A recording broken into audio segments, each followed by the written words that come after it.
আসসালামু আলাইকুম। আজকে একটা নতুন রেসিপি নিয়ে আসছি, সেটা হচ্ছে কাপ কেক। তো ফার্স্টে আমি একটা বাটি নিব, বাটির মধ্যে 3টা ডিম ফেটাই নেব। ফেটানোর পরে এটার মধ্যে চিনি দিয়ে দিব 1 কাপ, যার যে যতটুকু মিষ্টি বেশি খান সেই পরিমাণে দিবেন। তারপর হচ্ছে ময়দা দিয়ে দিব 2 কাপ।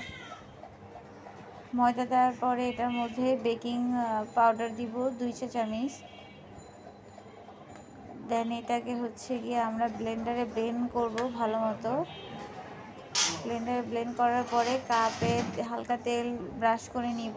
দেন ডোটাকে কাপে এর মধ্যে ঢেলে দিব। এটা হাফ কাপ করে দিতে হবে, কারণ যখন কেকটা হয়ে যাবে তখন এটা ফুলে পুরো কেকটাই ভরে যাবে। তো এখানে আমি গ্যাস ওভেন ইউজ করতেছি, অনেকে চুলায় করতে পারবেন। তো এটা নামানোর পরে একটা কাপ নামিয়ে দেখবো যে আমরা টুথপিক দিয়ে দেখবো যে আসলে এটা হয়েছে কিনা। যদি টুথপিকে না লেগে যায় তাহলে বুঝবো যে এটা হয়ে গেছে। সে যে নামিয়ে ফেললাম, আমার কেকটা অলমোস্ট ডান। তো এটা 20 মিনিট রাখার পরে আমি এটা নামিয়ে ফেলেছি। সবাই এই ভিডিওটা ভালো লাগলে লাইক কমেন্ট করে শেয়ার করে পাশে থাকবেন। ধন্যবাদ।